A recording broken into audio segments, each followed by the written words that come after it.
Now, if you told me you owned all of the Bitcoin in the world and you offered it to me for $25, I wouldn't take it, because what would I do with it? In my life, I try and avoid things that are stupid and evil and make me look bad in comparison with somebody else. And Bitcoin does all three. Warren Buffett and Charlie Munger blast Bitcoin and the broader cryptocurrency industry during Berkshire Hathaway's annual shareholder meeting held on 30th of April 2022. Warren Buffett, while answering the question regarding Bitcoin and crypto, said that he wouldn't buy Bitcoin even if he would be offered to buy at $25 per BTC, because at the end of the day it doesn't have any utility, and what would he do with it? Buffett said. Rather, he would prefer to buy a portion of the country's farmland or some of the nation's apartment. He reiterated his view that Bitcoin isn't worth anything because it doesn't produce anything, and holders rely on somebody else's being willing to pay more for it than they did. Buffett says although Bitcoin got a magic to it, but people have attached magic to lots of things. Munger, the longtime business partner of Buffett, spoke even more harshly about the most valuable cryptocurrency. He said that he used to avoid three things in his life that are stupid, evil, and make him look bad in comparison to someone else. And Bitcoin does all three, he spoke.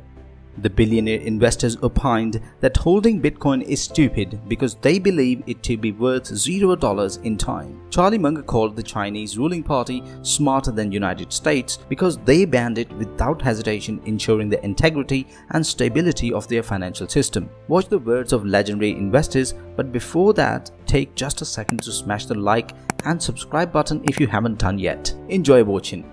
Have you changed your views on Bitcoin and or cryptocurrency in any respect? I'm conflicted about this because his own views have slightly evolved during the past 2 years, from Bitcoin as a fraud and waste to Bitcoin is in a speculative bubble but might have some uses. Well, I shouldn't answer any questions on the subject, but I will. There's all kinds of people watching this that are long Bitcoin, and there's nobody that's short, and nobody wants their windpipe stepped on. I don't blame them. I don't like people who step on my windpipe. But I would say this, that if the people in this room owned all of the farmland in the United States, and you offered me a 1% interest in it, and you said, for a 1% interest in all the farmland in the United States, pay our group, well, let's see, pay us this bargain price, $25 billion. I'll write you a check this afternoon.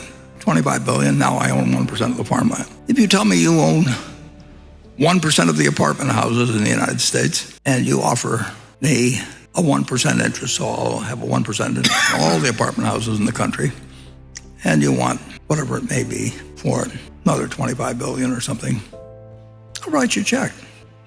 It's very simple. Now, if you told me you owned all of the Bitcoin in the world, and you offered it to me for $25, I wouldn't take it, because what would I do with it? I have to sell it back to you one way or another. I mean, maybe I have the same people, but it isn't going to do anything.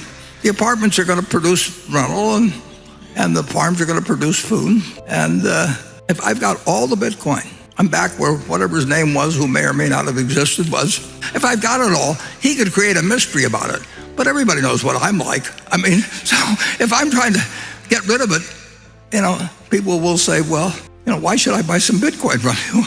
I mean, why don't you call it Buffett coin? Make your own or something. What? Do something. But I'm not going to give you anything for it.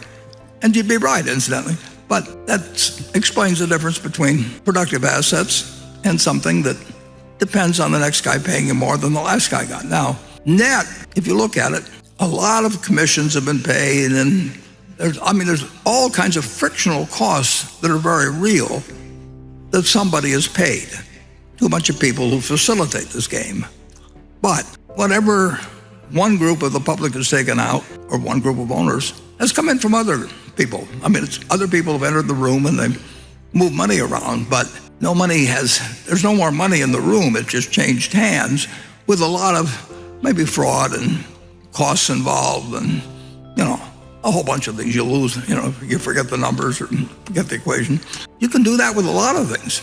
I mean, it's been done throughout history. Certain things have value that don't produce something tangible. I mean, you can say a great painting probably will have some value 500 years from now. May not, but the odds are pretty good that if it was a big enough name, at some point, there will be a few things. You can find something pretty. If somebody wants to sell you a pyramid or something and you can charge the viewers, or it'll be around a long time and won't produce anything, but people will find it interesting to go there because they've read about the pyramids. But basically, assets, to have value, they have to deliver something to somebody, and there's only one currency that's acceptable. I mean, you can come up with all kinds of things. We can put out Berkshire coins, or we can put up Berkshire money or anything like that. But we get in trouble, I guess, if we call it money. But in the end, this is money, and there's no reason in the world why the United States government, whose currency people prefer, there's just under 2.3 trillion just of these little pieces of paper floating around some places, 7,000 for every man, woman, and child in the United States. And of course, most of them probably aren't in the United States. Who knows?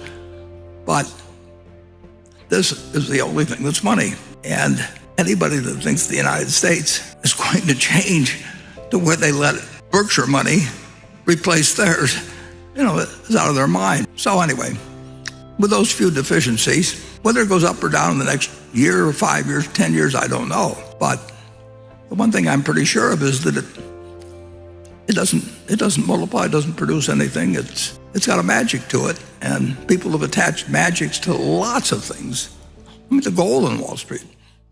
Create magic. We are not an insurance company. We're a tech company. Well, they're an insurance company, but a dozen people or so have raised a lot of money. They just say, just don't pay any attention to the fact that we sell insurance. We are a tech company. Well, in the end, they wrote insurance, and overwhelmingly, they've lost a lot of money since then. You can make up things that work well and getting money from other people, and that's why. Well, I have a slightly different way of looking at it.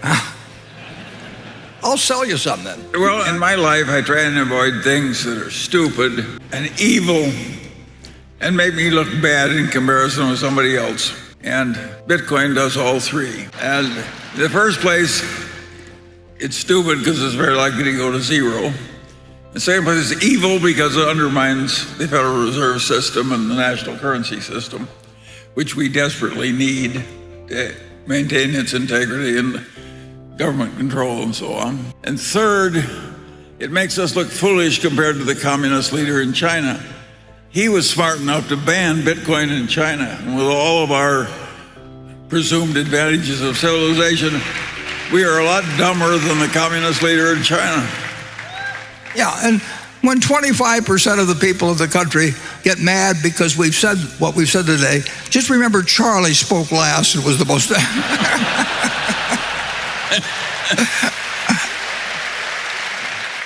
Before you leave, we have an important announcement. If you are interested to receive weekly stock market commentary with proper buying, selling, profit-taking alerts, then consider joining over 4,000 members strong Discord through Patreon.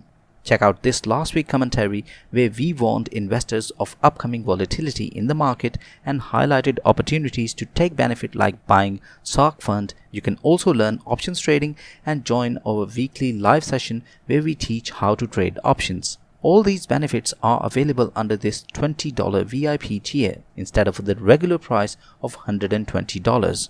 Join now if you want a little helping hand.